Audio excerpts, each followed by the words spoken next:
ನಾನು ಮೊದಲು ಶಕೀಲ್ ಅವರ ತಂಡವನ್ನು ವೇದಿಕೆಗೆ ಕರೀತಾ ಇದ್ದೀನಿ. ಅನಾಮಿಕನ ಸಾವು ನಾಟಕದ ತಂಡವನ್ನು.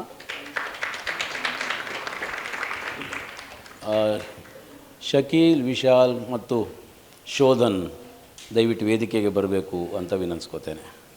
ನಾನು ಈ ತಂಡವನ್ನು ಅಭಿನಂದಿಸಬೇಕು ಮತ್ತು ಅವರಿಗೆ ವಿಶೇಷ ಧನ್ಯವಾದ ಹೇಳಬೇಕು. ನಾನು ಯಾಕೆ ಅಂತಂದರೆ, ಈ ಫೆಸ್ಟಿವಲ್ನ ಡಿಸೈನ್ ಎಲ್ಲ ಆದ ನಂತರದಲ್ಲಿ ಶಕೀಲ್ ಸಿಕ್ಕಿದ್ರು. ಅವರು ವಿದೇಶದಿಂದ ಬರೋ ಹೊತ್ತಿಗೆ ಅಷ್ಟೊತ್ತಾಗ್ಬಿಟ್ಟಿತ್ತು. ಆಕಸ್ಮಿಕವಾಗಿ ನಾವು ಮೈಸೂರಿನಲ್ಲಿ ಭೇಟಿಯಾದ ನಂತರ ನಾಟಕ ನೋಡಲಿಕ್ಕೆ ನಾನು 5 ದಿನ ಬರ್ತೀನಿ ಅಂತ ವಿಶಾಲ್ ಹೇಳಿದರು ಅಂತ ಗೊತ್ತಾಯಿತು. ನೀವಿಬ್ಬರು ಬಂದರೆ ಮತ್ತಿನ್ನು ನಾಟಕ ಮಾಡದೆ ಹೆಂಗೆ ಹೋಗ್ತೀರಿ ನೀವು ಅಂತ ಶೋಧನ್ನು ಹೇಳ್ಕೊಂಬಂದಾಯಿತು. ಆಕಸ್ಮಿಕವಾಗಿ ಆಗಿರೋದ್ರಿಂದಾಗಿ ನಾವು ತುಂಬ ಕಡಿಮೆ ಅವಧಿಯಲ್ಲಿ ಅವರನ್ನು ಇನ್ವೈಟ್ ಮಾಡಿದ್ದು. ಅವರು ಅದನ್ನು ಡಿಸೈನ್ ಮಾಡಿಕೊಂಡು ರಿಹರ್ಸಲ್ ಮಾಡಿಕೊಂಡು ಬಂದು ತುಂಬ ಪ್ರೀತಿಯಿಂದ ಪರ್ಫಾರ್ಮ್ ಮಾಡಿದ್ದಾರೆ ಮತ್ತು ಭಾಳ ಮುಖ್ಯವಾದಂತಹ ಸ್ಪೇಸ್ ಕ್ರಿಯೇಟ್ ಮಾಡಿದ್ದಾರೆ. ಆ ಕಾರಣಕ್ಕಾಗಿಯೂ ನಾನು ತಂಡದ ಪರವಾಗಿ, ನಿರ್ದಿಗಂತದ ಪರವಾಗಿ ಅವರಿಗೆ ಧನ್ಯವಾದವನ್ನು ಹೇಳ್ತಾ ಇದ್ದೇನೆ. ಈಗ ಈ ಕ್ಷಣದಿಂದ ಅನಾಮಿಕನ ಸಾವಿನ ಕುರಿತು ಚರ್ಚೆ ಆರಂಭ. ಈ ನಾಟಕ ಸುಮಾರು 21ರಲ್ಲಿ ಮಾಡಿದ್ವಿ. ನಾವು 2021ರಲ್ಲಿ ಶುರು ಮಾಡಿದ್ವಿ. ಆಗಿನಿಂದ ಈಗಿನವರೆಗೂ ಕಂಟಿನ್ಯೂಸ್ ಆಗಿ ಶೋಗಳನ್ನು ಮಾಡ್ತಾ ಇದ್ದಾವೆ. ರೆಲೆವೆಂಟ್, ಎಷ್ಟರ ಮಟ್ಟಿಗೆ ರೆಲೆವೆಂಟ್ ಆಗಬೇಕು ಅಷ್ಟನ್ನು ರೆಲೆವೆಂಟ್ ಆಗೋಕ್ಕೆ ಟ್ರೈ ಮಾಡ್ತಿರ್ತೇವೆ ಪ್ರತಿ ಶೋರಲ್ಲೂ, ಪ್ರತಿ ವರ್ಷವೂ. ಆ ರೆಲೆವೆನ್ಸಿ ಎಷ್ಟರ ಮಟ್ಟಿಗೆ ಆಗ್ತಿದೆ ಆಗ್ತಿಲ್ಲ ಅನ್ನೋದು ನೋಡಿದವ್ರು ಹೇಳ್ಬೇಕು. ನಿಮ್ಮ ಕ್ವಶನ್ಸು, ನಿಮ್ಮ ಡೌಟ್ಸ್ ಏನಾದರೂ ಇದ್ದರೆ ನೀವು ಶೇರ್ ಮಾಡ್ಕೋಬೋದು, ನಿಮ್ಮ ಅನಿಸಿಕೆಗಳನ್ನು ಶೇರ್ ಮಾಡ್ಕೋಬೋದು. ಅದರ ಆಧಾರದ ಮೇಲೆ ನಾವು ಡಿಸ್ಕಷನ್ ಕಂಟಿನ್ಯೂ ಮಾಡ್ಬೋದೇನೋ. ಈ ದೇಶದಲ್ಲಿ CAA ಪ್ರೊಟೆಸ್ಟು ಮತ್ತು ಅದರ ಒತ್ತಾಯ ಫೋರ್ಸ್ಫುಲ್ ಮಾಡಿದಾಗ ಇದು ಉದ್ಭವ ಆಯಿತು ಅಂತ ನಾನು ಭಾವಿಸ್ತೇನೆ. ಅದ್ರ ಬಗ್ಗೆ ನೀವು ಹೇಳಿ ಸರ್. ಆ್ಯಕ್ಚುಲಿ ಈ ನಾಟಕ ನೋಡಿ, ಅತುಲ್ ಫುಗಾರ್ಡ್ ಅವರ ಸೆಜ್ವೆ ಬಾನ್ಸ್ ಈಸ್ ಡೆಡ್ ಅನ್ನೋ ನಾಟಕದಿಂದ ಆಧಾರವಾಗಿರ್ತಕ್ಕಂಥದ್ದು. It is so relevant to India. ಹೌದು ಸರ್, ಹೌದು. ಆದರೆ ಆ ನಾಟಕದ ಒರಿಜಿನಲ್ ಸ್ಕ್ರಿಪ್ಟ್ ಬಹುಶಃ 1940 ಟೈಮಲ್ಲಿ ಏನೋ ಸೌತ್ ಆಫ್ರಿಕಾ ಬ್ರಿಟಿಷ್ ಕಂಟ್ರೋಲಲ್ಲಿ ಇತ್ತು. ಆಗ ಆ ಟೈಮಲ್ಲಿ ಬ್ರಿಟಿಷ್ ರೂಲ್ ಏನಾಗಿತ್ತು ಅಂದರೆ, ಸೌತ್ ಆಫ್ರಿಕಾದಲ್ಲಿ ಒಂದು ಸಿಟಿಯಿಂದ ಇನ್ನೊಂದು ಸಿಟಿಗೂ ಹೋಗಿ ಕೆಲಸ ಮಾಡೋಂಗಿರಲಿಲ್ಲ. ಆಫ್ರಿಕನ್ ಸಿಟಿಸನ್ಸ್ ಮಾಡಬೇಕು ಅಂತಂದರೆ ಅಲ್ಲಿ ಬ್ರಿಟಿಷ್ ಗೌರ್ಮೆಂಟಿನ ಪರ್ಮಿಷನ್ ಬೇಕು. ಅದಕ್ಕೊಂದು ರೀತಿಯ ವರ್ಕ್ ಪರ್ಮಿಟ್ ಅಂತ ಮಾಡಿದ್ರು ಅವರು ಅಲ್ಲಿಯವರೆಗೆ ಕೂಡ. ಅತುಲ್ ಫುಗಾರ್ಡ್ ಅವರು ಆ ಟೈಮಿನ ಕಂಡೀಷನನ್ನು ಇಟ್ಕೊಂಡು ಅಲ್ಲಿಯ ಇದಕ್ಕೆ ಈ ನಾಟಕವನ್ನು ಬರೆದಿದ್ದಾರೆ. ಅದನ್ನು ನಾವು ಇಲ್ಲಿಗೆ ಮಾಡೋಕ್ಕೆ ಶುರು ಮಾಡಿದಾಗ ಸ್ಕ್ರಿಪ್ಟ್ ಎಲ್ಲ ಓದಿದ ಮೇಲೆ ಇಲ್ಲ, ನಮಗೆ ಆ ಕ್ಯಾರೆಕ್ಟರ್ಗಳನ್ನು ಅದೇ ರೀತಿ ಇಟ್ಕೊಳ್ಳೋದೇ ಆಗಲಿ ಅಥವಾ ಅಲ್ಲಿಯ ಕಂಡೀಷನ್ಸ್ಗಳನ್ನು ಹೇಳೋದಾಗಲಿ ಮಾಡಬಹುದಿತ್ತು. ಬಟ್ ಅದು ನಮಗೆ ಹೇಗೆ ಮಾತಾಡುತ್ತೆ ಅದು ಅಂತ ಅಂದಾಗ, ಅದೇ ಜಸ್ಟು CAA NRC ಆಗಿತ್ತು 2019ನಲ್ಲಿ. ನಿಮ್ಗೆ ಎಲ್ಲರಿಗೂ ಗೊತ್ತೇ ಇದೆ. ಅವಾಗ ಎಲ್ಲ ಡೆಲ್ಲಿಯಲ್ಲಿ ಪ್ರೊಟೆಸ್ಟ್ಗಳಾಗಿದ್ದವು. ನಾವು ಆ ಹಿನ್ನೆಲೆಯಲ್ಲಿ ಏನಾದರೂ ನೋಡೋಕ್ಕಾಗುತ್ತಾ ಅಂತ ಶುರು ಮಾಡಿದ್ವಿ ನಾವು. ಇಲ್ಲ, ನಮ್ಮ ಆ್ಯಕ್ಟ್ರಸ್ಗಳು ಕೂಡ ಅದೇ ಅಂದರೆ ಇಲ್ಲ ನಾವು ಅದೇ ಹಿನ್ನೆಲೆಯಲ್ಲೇ ಮಾಡುವ. ಆದರೆ ಅಡಾಪ್ಟ್ ಮಾಡಬೇಕಾಗತ್ತೆ. ಅದು ಪೂರ್ತಿಯಾಗಿ ಅಡಾಪ್ಟ್ ಮಾಡಬೇಕು, ಪೂರ್ತಿಯಾಗಿ ಚೇಂಜ್ ಮಾಡಬೇಕಾಗುತ್ತೆ. ಜಸ್ಟ್ ಅದು ಟ್ರಾನ್ಸ್ಲೇಟ್ ಮಾಡಿ ಮಾಡೋದು ಬೇಡ ಅಂತ ಆದಾಗಲೇ ನಾವು ಪಾತ್ರಗಳೇ ಆಗಲಿ ಮತ್ತು ಅದರ ಕಾಂಟೆಕ್ಸ್ಟನ್ನು ಇಡೀಯಾಗಿ ನಾವು ಇಲ್ಲಿಗೆ ಶಿಫ್ಟ್ ಮಾಡಿದ್ವಿ ಸರ್. ಭಾಳ ಒಳ್ಳೆಯದಾಯಿತು. ಸೋ ರೆಲೆವೆಂಟ್ ಅಂತ ಹೇಳಿದ್ರೆ ಇವತ್ತು ಬೆಳಿಗ್ಗೆನೂ ಮೆಸೇಜಸ್ಸು ನನಗೆ ಬರ್ತಾ ಇದೆ ಅದ್ರ ಬಗ್ಗೆ. ಈ ಥರ ಎಲ್ಲ ನೀವು ಮನೆಗೆ ಬಂದು ಈಗ ಅವರು ಅಭಿಯಾನ ಹುಡ್ಕೊಂಡಿದ್ದಾರೆ RSSನವರು. ಮುಸ್ಲಿಮ್ಸ್ರ ಮನೆಗೆ ಎಂಟ್ರಾಗಿ ನೀವು ಒಂದು ನಂಬರ್ ಕೊಡ್ತೀವಿ, ಆ ನಂಬರ್ಗೆ ನೀವು ಮಿಸ್ಡ್ ಕಾಲ್ ಕೊಡಿ ಅಂತ ಹೇಳ್ತಿದ್ದಾರೆ. ಅದಕ್ಕೆ ದಯವಿಟ್ಟು ಮಿಸ್ ಕಾಲ್ ಕೊಡಬೇಡಿ, ಮತ್ತು ಅವ್ರಿಗೆ ಹೇಳಿಬಿಡಿ ನಾವು ಯಾವುದೂ ತೋರಿಸೋದಿಲ್ಲ, ಯಾವುದು ID ಕಾರ್ಡು, ಆಧಾರ್ ಕಾರ್ಡನ್ನು ಕೇಳಿದ್ರು you are entitled to refuse, legally you are entitled to refuse to part with any information ಅಂತ ಇವತ್ತು ಬೆಳಿಗ್ಗೆ ಬಂದಿದೆ. ಅಂದರೆ ನೀವು ಮಾಡ್ತಿರೋದು very very inappropriate and very relevant and very useful to the entire country. I congratulate. ನಾನು ನಿಮ್ಮನ್ನು ಅಭಿನಂದಿಸ್ತೇನೆ. Thank you sir. ಆ್ಯಕ್ಚುಲಿ ನಿನ್ನೆ ನಾನು ಅರ್ಧ ನಾಟಕಕ್ಕೆ ಬಂದೆ, ಆದರೆ ಮೊದಲೇ ನಾಟಕ ನೋಡಿದ್ದೀನಿ. ನಾನು ಶಕೀಲಣ್ಣ ಮಾಡೋದನ್ನು ನೋಡಬೇಕು ಅಂತಲೇ ಕಾದು ಕೂತಿದ್ದೆ. ಆದರೆ ನನ್ನ ಫ್ರೆಂಡ್ಸ್ ದಾರಿ ತಪ್ಪಿಸಿದ್ರು.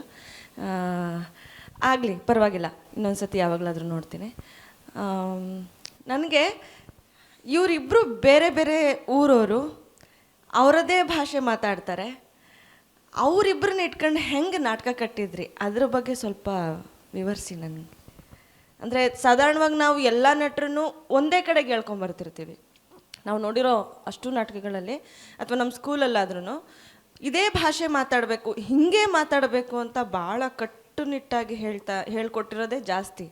ಸೊ ಎರಡು ಬೇರೆ, ಅವನು ಹಪ್ಪು ಅಂತಾನೆ, ಇವನು ಹೊಗ್ಗ, ಅವನು ಅಂತಾನೆ, ಈ ಥರದ್ದೆಲ್ಲ ಸಣ್ಣ ಸಣ್ಣ ವಿಷಯದಲ್ಲಿ ಅಷ್ಟು ದೊಡ್ಡ ವಿಷಯನ ಕಮ್ಯುನಿಕೇಟ್ ಮಾಡ್ತಿರ್ತಾರೆ ಒಂದು ವರ್ಡಲ್ಲಿ. ಅದ್ರ ಮೇಲೆ ಹೆಂಗೆ ವರ್ಕ್ ಮಾಡಿದ್ರಿ ಅಂತ. ನನಗೆ ಮುಂಚೆಯಿಂದಾನು ಕೂಡ ಒಂದು ಈ ಕ್ವಶನ್ ಯಾವಾಗಲೂ ಇತ್ತು, ಏನು ಅಂತಂದರೆ ಈ ನಮ್ಮ ಲೋಕ್ಯಾಲಿಟಿ ಇದೆಯಲ್ಲ, ಲೋಕಲ್ ಲ್ಯಾಂಗ್ವೇಜಸ್ಗಳಿದಾವಲ್ಲ, ಅದರಲ್ಲಿ ಇರುವ ಎಕ್ಸ್ಪ್ರೆಸಿವಿಟಿ ಅದನ್ನು ನಾವು ಜನರಲೈಸ್ ಮಾಡಿದಾಗ ಹೊರಟೋಗ್ಬಿಡುತ್ತೆ ಅದು ಒಂದು. ಎರಡನೇದ್ದು, ನಮ್ಮ ಉತ್ತರ ಕರ್ನಾಟಕದವ್ರಿಗೆ ಏನಾಗಿದೆ ಅಂದರೆ, ಯಾವುದೇ ಆರ್ಟ್ ಫೀಲ್ಡಲ್ಲೇ ಆಗಲಿ ಏನೇ ಮಾಡಲಿ, ಅವ್ರು ಮಾತಾಡಬೇಕು ಅಂತಂದರೆ ದಕ್ಷಿಣ ಕರ್ನಾಟಕದ ಈ ಶಿಷ್ಟ ಭಾಷೆ ಅಂತ ಏನು ಕರಿತೀವೋ ನಾವು ಅಲ್ಲಿಗೆ ನಮ್ಮನ್ನು ನಾವು ಅಡಾಪ್ಟ್ ಮಾಡ್ಕೊಂಡೇ ಮಾತಾಡ್ಬೇಕು. ಉತ್ತರ ಕರ್ನಾಟಕದವರಿಗೆ ಅವರದೇ ಭಾಷೆಯಲ್ಲಿ ಇಂಪ್ರೂವೈಸ್ ಮಾಡೋಕ್ಕೆ ಬಿಟ್ಟುಬಿಟ್ರೆ ಅವ್ರು ಯಾರನ್ನೂ ಕೇಳೋದಿಲ್ಲ ಅವರು. ಅದು ನಾನು ನೀನಾಸಮಲ್ಲಿದ್ದಾಗ ನಾನು ಅನುಭವಿಸಿದ್ದೇನೆ. ಮತ್ತು ಅವರು ಎಲ್ಲದಕ್ಕೂ ಕೆಳಗೆ ದಕ್ಷಿಣಕ್ಕೆ ಬರಲೇಬೇಕು ಅವರು. ಅಲ್ಲಿ ಏನೂ ಇಲ್ಲ ಉತ್ತರ ಕರ್ನಾಟಕದಲ್ಲಿ. ಅವರ ಏನು ಮಾಡೋಕೆ ಅವರಿಗೆ ಆ ಕ್ರಿಯೇಟಿವಿಟಿ ಅಂತ ಅವ್ರ ಒಳಗಡೆ ಬರೋದು ಅವರ ಭಾಷೆಯಿಂದಾನೆ. ಅದು ಅವರಿಗೆ ಈ ಜನರಲೈಸ್ ಅನ್ನೋ ಭಾಷೆಗೆ ತಂದುಬಿಟ್ಟ ಮೇಲೆ ಅರ್ಧ ಅಲ್ಲೇ ಸತ್ತೋಗ್ಬಿಡುತ್ತೆ. ಇದು ತಲೆಯಲ್ಲಿತ್ತು ನನಗೆ ಯಾವತ್ತಾದ್ರೂ ಮಾಡ್ಬೋದಾ ಅಂಥೇಳಿ. ಆಮೇಲೆ ಈ ನಾಟಕ ಶುರು ಮಾಡಿದಾಗ ನಮಗೆ ಶೋಧನ್ನು ಮತ್ತು ವಿಶಾಲ್ ಬಂದಾಗ, ಇಲ್ಲ ನಾವು ಏನಾದರೂ ಅವರು ಒರಿಜಿನಲ್ ಭಾಷೆಯಲ್ಲಿ ಮಾಡೋಕ್ಕೆ ಸಾಧ್ಯ ಇದೆಯಾ,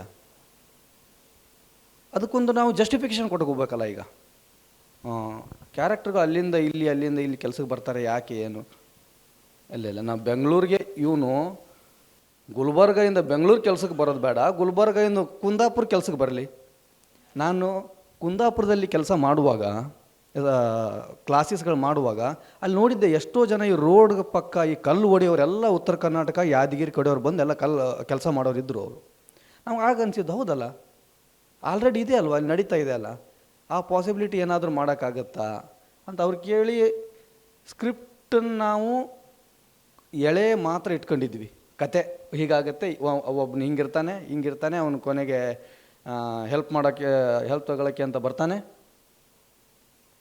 ಅಲ್ಲೊಬ್ರು ಸತ್ತೋಗಿರ್ತಾನೆ, ಅವನ ಐಡಿ ಮೇಲೆ ಇವನು ಬದುಕ್ತಾನೆ. ಇದು ಒಂದು ಕತೆ ಎಳೆ ಮಾತ್ರ ಇಟ್ಕೊಂಡಿವಿ ನಾವು. ಆಮೇಲೆ ಇಡೀ ಸ್ಕ್ರಿಪ್ಟಿನ ಟ್ರಾನ್ಸ್ಲೇಷನ್ ಇದೆಯಲ್ಲ, ಅದು ಅವ್ರು ಮಾಡಿದ್ದು.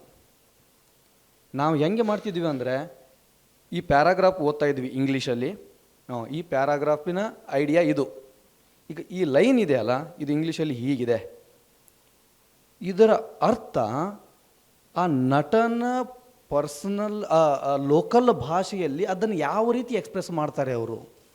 ಅಂದರೆ ಅದರ ವರ್ಡ್ ಮೀನಿಂಗ್ ಬೇಕಾಗಿಲ್ಲ ನಮಗೆ, ಅದರ ಅರ್ಥವೂ ಬೇಕಾಗಿಲ್ಲ, ಅದಕ್ಕೆ ಸಂಬಂಧಪಟ್ಟಿದ್ದು ಏನು ಬೇಕಾದರೂ ಹೇಳಬಹುದು ಅವರು. ಉದಾಹರಣೆಗೆ ಇದು ತುಂಬ ಕಷ್ಟದ್ದು ಅಥವಾ ಇಷ್ಟೊಂದು ಮಾಡಬೇಕಾ ನಾನು ಅನ್ನೋದನ್ನು ಉತ್ತರ ಕರ್ನಾಟಕದಲ್ಲಿ ಅಯ್ಯಪ್ಪೋ ಆ ಎಕ್ಸ್ಪ್ರೆಷನ್ ಇದೆಯಲ್ಲ ಅದು ಸಾಕು ನಮಗೆ ಇಡೀ ಲೈನನ್ನು ನಾವು ಓಕೆ ಅದರಲ್ಲಿ ಕಂಡೆನ್ಸ್ ಮಾಡೋಕ್ಕೆ ಸಾಧ್ಯ ಆಗುತ್ತಾ. ಇದೇ ರೀತಿ ಕಟ್ಟಿದ್ದು ಅದು ಇಡೀ ಸ್ಕ್ರಿಪ್ಟಿನ ಲೈನು ಬೇಕಾಗಿಲ್ಲ ನಮಗೆ, ಆ ಲೈನಿನ ಮೀನಿಂಗ್ ಕೂಡ ಬೇಕಾಗಿಲ್ಲ, ಅದಕ್ಕೆ ಸಂಬಂಧಪಟ್ಟಿರುವ ಎಕ್ಸ್ಪ್ರೆಷನ್ನು ಆ ನಟನ ಒಳಗಡೆಯಿಂದ ಅವರ ಲ್ಯಾಂಗ್ವೇಜಲ್ಲಿ ಹೊಡ್ಸೋಕ್ಕಾಗತ್ತಾ. ಆಮೇಲೆ ಅವರು ಆ ರೀತಿ ಹೇಳ್ಬೋದು ಅಂದಾಗ ಅವ್ರು ಲೈನ್ ಬರಿತಾ ಇದ್ರು. ಹೀಗಾಗಿ ನಮ್ಮ ಹತ್ರ 3 ವರ್ಷ ಆಯಿತು ನಾಟಕ ಮಾಡಿ, ಸ್ಕ್ರಿಪ್ಟ್ ಕೇಳಿದರೆ ಸ್ಕ್ರಿಪ್ಟ್ ಇನ್ನೂ ಇಲ್ಲ ನಮ್ಮ ಹತ್ರ. ಯಾಕೆಂದರೆ ಅವ್ರು ಬರೆದಿದ್ದು, ಇವ್ರು ಬರೆದಿದ್ದು, ಆಮೇಲೆ ಮಾತಾಡ್ತಾ ಅಲ್ಲಿ ಒಬ್ಬರು ಇನ್ನೊಬ್ಬ ಜೊತೆ ಇಂಪ್ರೂವೈಸ್ ಮಾಡ್ತಾ ಮಾಡಿರೋದ್ರಿಂದ ನಮ್ಮ ಹತ್ರ ಸ್ಕ್ರಿಪ್ಟೇ ಇಲ್ಲ ಇನ್ನು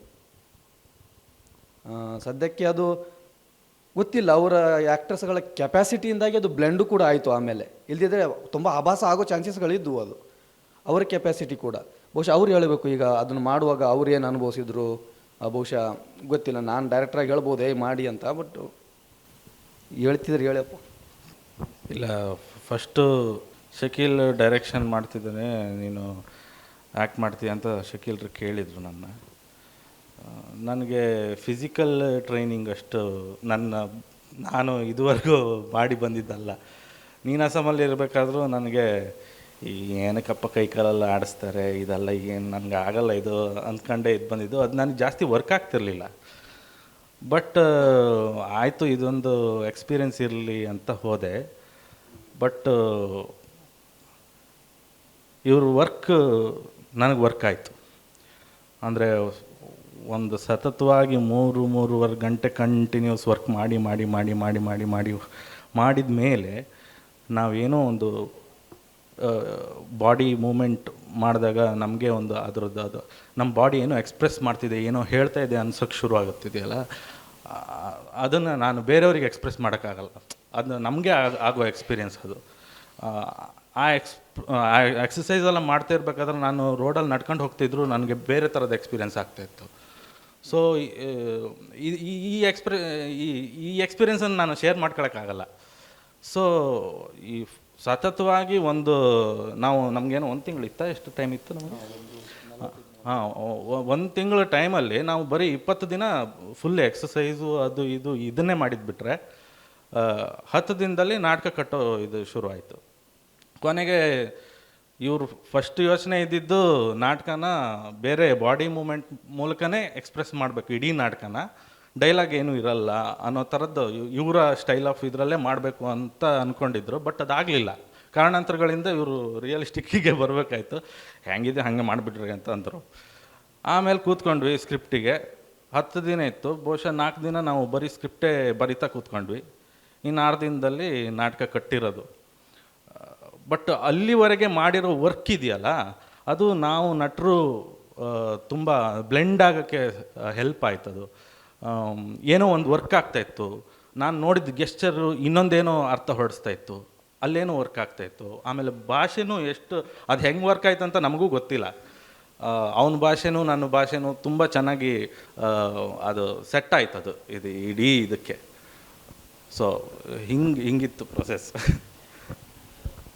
ಆ್ಯಕ್ಚುಲಿ ನಮ್ಮಲ್ಲಿ ಯೂಶ್ವಲಿ ನಾವು ನಾಟಕ ಕಟ್ಟೋದ್ರ ಬಗ್ಗೆ ಮಾತಾಡ್ತಾ ಇರ್ತೀವಿ. ನಾವು ಈ ನಾಟಕ ನನಗೆ ನಾವು ಎಲ್ಲೂ ಕಟ್ಟೋದ್ರ ಬಗ್ಗೆ ನನಗೆ ಯಾವತ್ತೂ ಇದಾಗಲಿಲ್ಲ. It went what you say like evolve ಆಗ್ತಾ ಹೋಯ್ತದು. ಪ್ರತಿಯೊಂದು ಆ್ಯಕ್ಷನ್ ಆಗಲಿ, ಪ್ರತಿಯೊಂದು ಮೂವ್ಮೆಂಟ್ ಆಗಲಿ. ಇವನ್ ಭಾಳ ಇಂಟ್ರೆಸ್ಟಿಂಗ್ ಏನು ಅಂತಂದರೆ, ನನ್ನ ಇಡೀ ಥಿಯೇಟರ್ ಎಕ್ಸ್ಪೀರಿಯನ್ಸಲ್ಲಿ ಈ ನಾಟಕದಲ್ಲಿ ಈ ಕ್ಯಾರೆಕ್ಟರೈಸೇಷನ್ ಬಗ್ಗೆ ನಾನು ತಲೆ ಕೆಡಿಸ್ಕೊಂಡೇ ಇಲ್ಲ ನಾನು. ಅದು ಬಹಳ ಆರ್ಗ್ಯಾನಿಕ್ಕಾಗಿ ಎವಾಲ್ವ್ ಆಗ್ತಾ ಹೋಯಿತು. ಅದು ಕೊನೆಗೆ ಎಲ್ಲೋ ಒಂದು ದಿವಸ ನಾವು ಇಬ್ಬರು ಕೂತ್ಕೊಂಡು ಮಾತಾಡಿದ್ವಿ ಅದ್ರ ಬಗ್ಗೆ. ನಾನು ಹೋಗಿ ಇದು ಕ್ಯಾರೆಕ್ಟರ್ ಯಾಕೆ ಬಹಳ ಇಷ್ಟೊಂದು ಇಂಟ್ರೋವರ್ಟ್ ಆಗಿ ಬಿಹೇವ್ ಮಾಡುತ್ತೆ ಒಂದೊಂದು ಸಲ ಅಂತ ಹಂಗೇನು ಕೇಳಿಲ್ಲ, ಏನಿಲ್ಲ.